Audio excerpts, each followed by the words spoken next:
Hello everybody, this is Sachin Patel and first of all thank you very much for watching this my video and welcome to my YouTube channel Sachin UPSC। Friends आज के इस video के माध्यम से मैं UPSC civil service examinations के syllabus and overview उसके पूरे पैटर्न को लेकर आप सभी के साथ डिस्कस करने वाले हैं। So sit with you pen and paper लेकर बैठ जाइए क्योंकि आज के इस वीडियो में यूपीएससी को लेकर जो भी कंफ्यूजन आपके माइंड में है सारा क्लियर करने वाला हूं। Friends I can bat on this, मैं शर्त लगा सकता हूं कि इस वीडियो को देखने के बाद आपके माइंड में क्रिस्टल क्लियरिटी आ जाएगी कि सिलेबस क्या है, क्या पढ़ना है और कैसे पढ़ना है। तो चलिए बिना देर के हुए आज के इस वीडियो की शुरुआत करते हैं। फ्रेंड्स आप लोगों को इतना तो पता ही होगा कि यूपीएससी 3 स्टेज में एग्जाम लेती है, पहला प्रीलिम्स, दूसरा मेंस और तीसरा इंटरव्यू। फ्रेंड्स हम सबसे पहले बात करने वाले हैं पहले स्टेज यानी कि प्रीलिम्स की।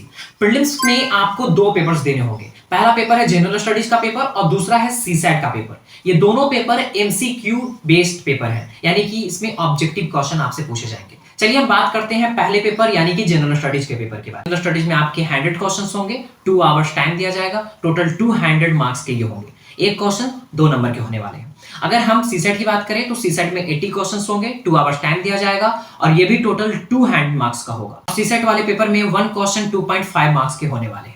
एक बात मैं आपको और बताना चाहता हूं, ये दोनों जो पेपर्स हैं इसमें नेगेटिव मार्क्स के भी हैं, यानी कि आपके 3 रॉन्ग होने पर एक सही वाला आपका आंसर काट लिया जाएगा। ठीक है, ये बात आपको याद रखनी है, यानी नेगेटिव मार्क्स के भी दोनों पेपर्स हैं।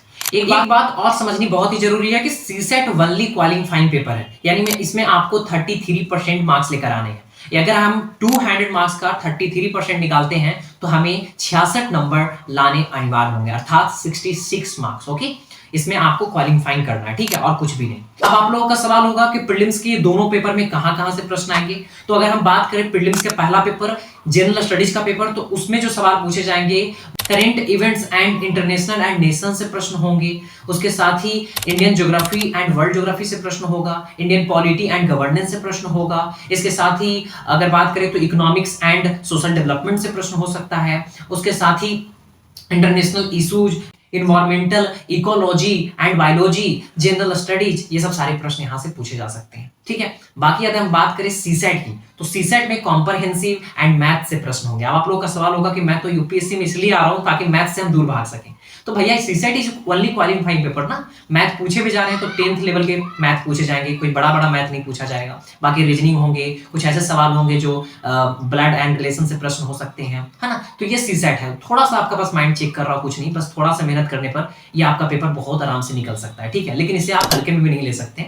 तो CSAT is only qualifying paper, 33% लेकर आना है आपको 200 मार्क्स में, यानी 66%। ओके, और कुछ भी इसमें आपको अलग नहीं करना है। यह हमारा हुआ टोटली प्रीलिम्स को लेकर। अब हम बात करेंगे अगले स्टेज की जिसका नाम है मेंस। तो चलिए हम बात करते हैं मेंस की। मेंस में देखिए आपको टोटल 9 पेपर्स देने होंगे।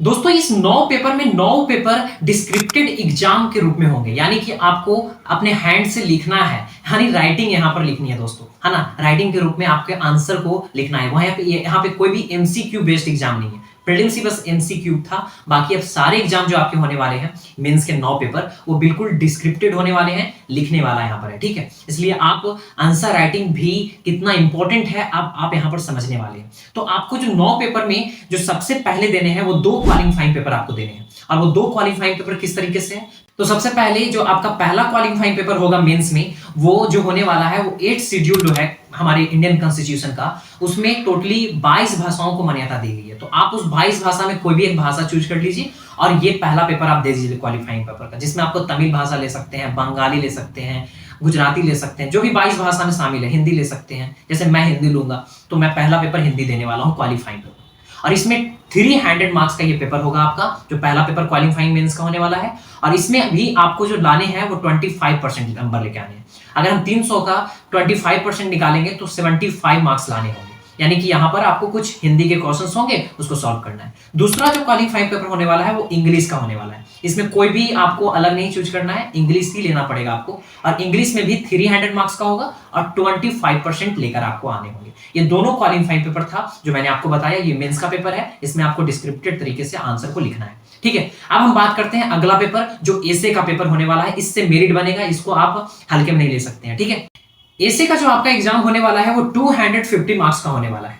इसमें आपको 2 ऐसे लिखना है 125 मार्क्स के, है ना, यानी कि 125 और 125 इज इक्वल टू 250 मार्क्स के आपके हो गए ऐसे का पेपर। ठीक है, इसमें आप जितना ज्यादा नंबर ला सकते हैं उतना लाइए, क्योंकि इससे आपका मेरिट बनने वाला है। इसके बाद आपको जनरल स्टडीज के 4 पेपर देने होंगे। ठीक है, जनरल स्टडीज के 4 पेपर मेंस के रूप में, है ना, स्क्रिप्टेड। ठीक है, तो यहां पर एक बात आप और समझिए कि जब आपको 4 पेपर देने हैं तो उस 4 पेपर में आपको क्या क्या पूछे जाएंगे। पहला पेपर, दूसरा पेपर और तीसरा पेपर और चौथा पेपर, सभी मैं बता देता हूं। मेंस के जो जीएस का पेपर 1 होगा, इसमें जहां से पूछे जाएंगे वो है Indian history and art and culture, Indian geography and world geography और एंड सोसाइटी। ठीक है, यहां से प्रश्न पूछे जाएंगे जीएस के पेपर 1 में। अगर हम बात करें जीएस का पेपर 2, जिसमें पूछे जाने वाले, जहां से सवाल आने वाले हैं, वो होगा इंडियन कॉन्स्टिट्यूशन एंड पॉलिटी बोल सकते हैं उसे, उसके साथ ही governance and social justice and international relation. ठीक है, यदि हम बात करें पेपर 3 का, तो इसमें science and technology, ecology, economic development,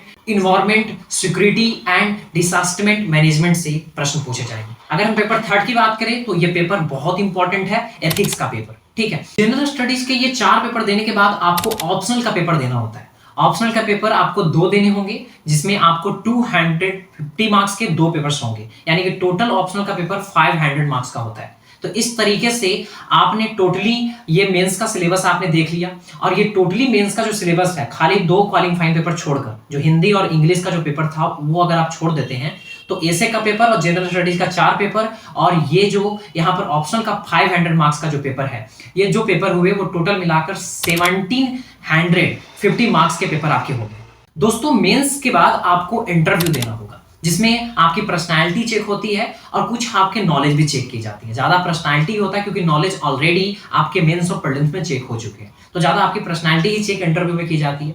तो इंटरव्यू जो आपके होने वाले हैं वो 275 मार्क्स के होने वाले हैं। तो इस तरीके से जो आपका मेरिट निकलने वाला है वो मेंस का 1750 मार्क्स प्लस इंटरव्यू का 225 marks is equal to 2025 marks का आपका मेरिट निकलेगा। ठीक है दोस्तों, और 50% अगर आप लेकर आ जाते हैं तो आप तो मतलब बल्ले बल्ले हैं, मतलब आप बिल्कुल सिलेक्शन पा जाएंगे, क्योंकि 50% लाना ही अपने आप में एक बहुत बड़ी चुनौती होती है दोस्तों। 51, 52 अगर कोई लेकर आ जाता है, 1000 मार्क्स यानी 950 से प्लस कोई मार्क्स लेकर आता है, तो ऑलरेडी वो रैंकर 1 होता है, रैंकर 2 टॉप 10 के अंदर आता है, आईएएस आराम से बनता है। तो मेरे दोस्तों 50% से आप प्लस नंबर अगर आप लेकर आते हैं तो बिल्कुल सिलेक्शन पाने लायक हैं। यानी कि अगर आप मेंस के 250 नंबर्स के जो प्रश्न थे उसमें आपको आधा नंबर लेकर आना है, यानी मतलब कि 250 मार्क्स में से 125 मार्क्स। लेकिन यह भी बहुत बड़ी चुनौती वाली बात हुई। अगर आप यूपीएससी की तैयारी करते होंगे तो इस चीज का अच्छे से आपको एक्सपीरियंस होगा। दोस्तों, इस तरीके से मैंने आपको पूरा यूपीएससी के सिलेबस को बताया। इसके बाद भी अगर कोई डाउट है तो कमेंट सेक्शन में आप पूछ सकते हैं। बाकी वीडियो में हमारे लिए आज का समय इतना ही है। हम मिलेंगे फिर आप लोगों के साथ, जब तक के लिए अपना ध्यान रखिए। बहुत बहुत शुक्रिया हमारे से जुड़ने के लिए। जय हिंद।